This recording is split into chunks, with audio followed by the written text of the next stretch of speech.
Quais os desafios para integrar natureza e cultura nas abordagens de conservação?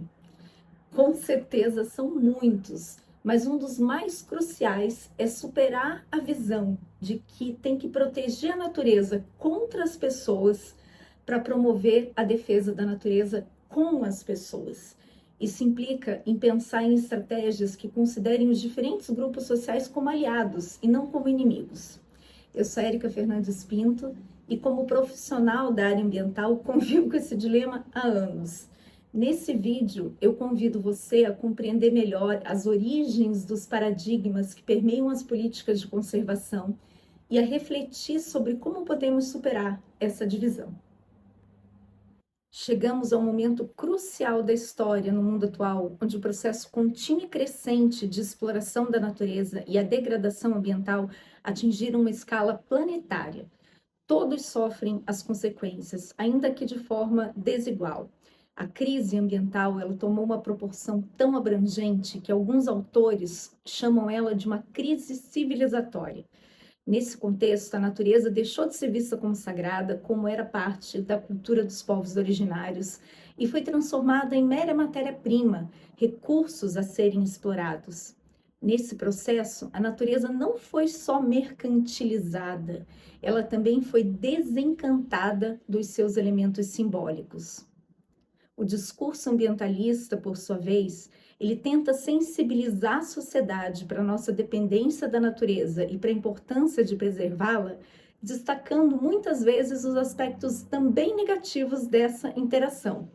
Temas como desmatamento, queimadas, poluição, mudanças climáticas, extinção de espécies, perda de ecossistemas únicos estão entre os mais destacados. As interações das pessoas na natureza são vistas como predominantemente prejudiciais, em discursos que já foram em alguns momentos rotulados pela mídia como ecochato ou biodesagradável.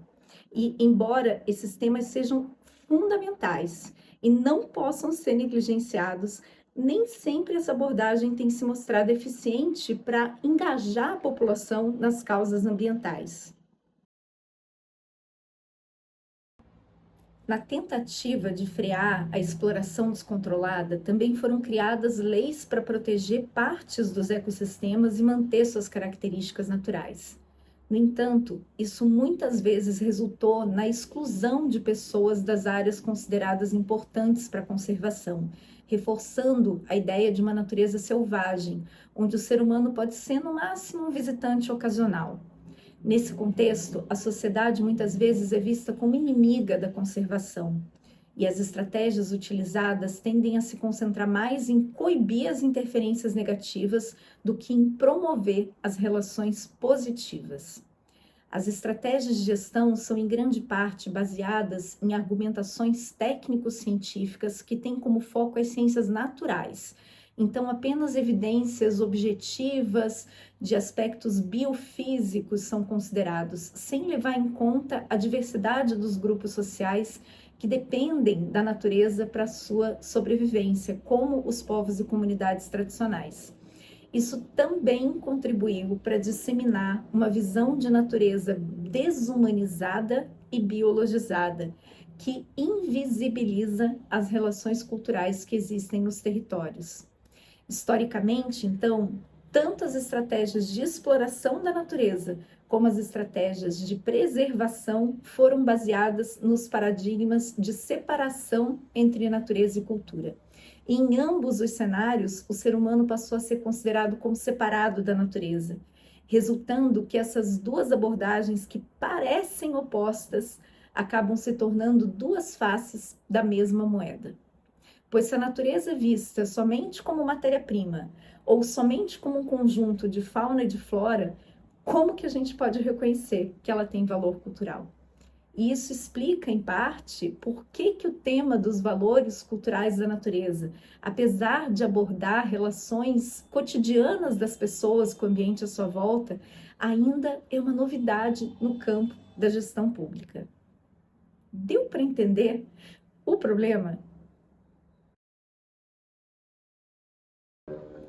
sensibilizar a sociedade para proteger a natureza e obter apoio para as estratégias de conservação são os maiores desafios enfrentados no campo ambiental.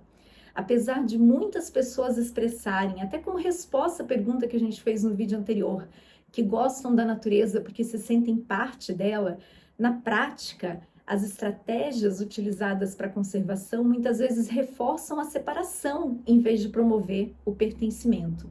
E isso acaba colocando no mesmo saco diversos grupos sociais que têm diferentes vínculos com os territórios. Nas iniciativas de comunicação com o público, predominam também discursos que enfocam, ora, a importância da biodiversidade, ora, os benefícios econômicos dos serviços ecossistêmicos.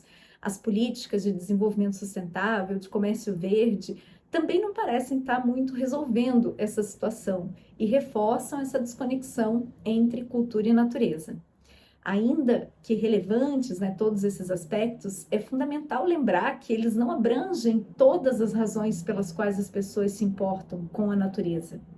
Como sugerido por Ailton Krenak no título de um de seus livros, A Vida Nem Sempre é Útil e as conexões afetivas com a natureza vão além do que pode ser medido em termos monetários. Segundo alguns pesquisadores, os vínculos culturais e espirituais são poderosos motivadores para manter áreas naturais preservadas. São eles que geram um sentimento de afeto, de pertencimento e de cuidado com as paisagens e com os elementos da natureza. Daí a necessidade de compreender os laços que conectam positivamente pessoas e lugares, para ajudar a superar alguns obstáculos e tornar as estratégias de conservação mais eficientes também. Para isso, é essencial reconhecer que nem todas as ações humanas na natureza são destrutivas, que também existem aspectos positivos nessa interação. E é aqui que os valores culturais da natureza entram em cena, trazendo à tona que a ligação entre cultura e natureza pode ser mais profunda, se manifesta de diversas formas. E também ela não traz só mazelas, ela traz belezas e oportunidades. Pois é na conexão entre conhecimentos, arte e emoções que se conforma o que Alexander von Humboldt chamou de vínculo profundamente arraigado, que impulsiona o sentimento de admiração e de respeito pelo mundo natural. Mas, se a gente não reconhece que a natureza tem gente, como que a gente pode reconhecer que ela tem valor cultural? Deu para entender onde está o nó do problema? Nos debates sobre meio ambiente nas últimas décadas, vem se ampliando o reconhecimento dos múltiplos valores da natureza, tanto materiais como imateriais. E foi nesse contexto que a temática dos valores culturais da natureza começou a despertar interesse, por volta do final da década de 90 e início dos anos 2000, quando foram publicadas as primeiras obras mais abrangentes de referências sobre o tema e também realizados os primeiros eventos dedicados a ele. Essa perspectiva, ela vem ganhando força nos fóruns mundiais à medida que se reconhece cada vez mais a importância dos povos e comunidades tradicionais na conservação da natureza, bem como a necessidade de gerir as áreas protegidas, levando em consideração e respeitando os seus direitos. Esse debate ele vem envolvendo as principais organizações mundiais na área ambiental e ganhou destaque a ponto de ser considerado a chave para a mudança de paradigma da conservação, que deixa de ver a sociedade apenas como inimiga e passa a considerá-la como uma aliada.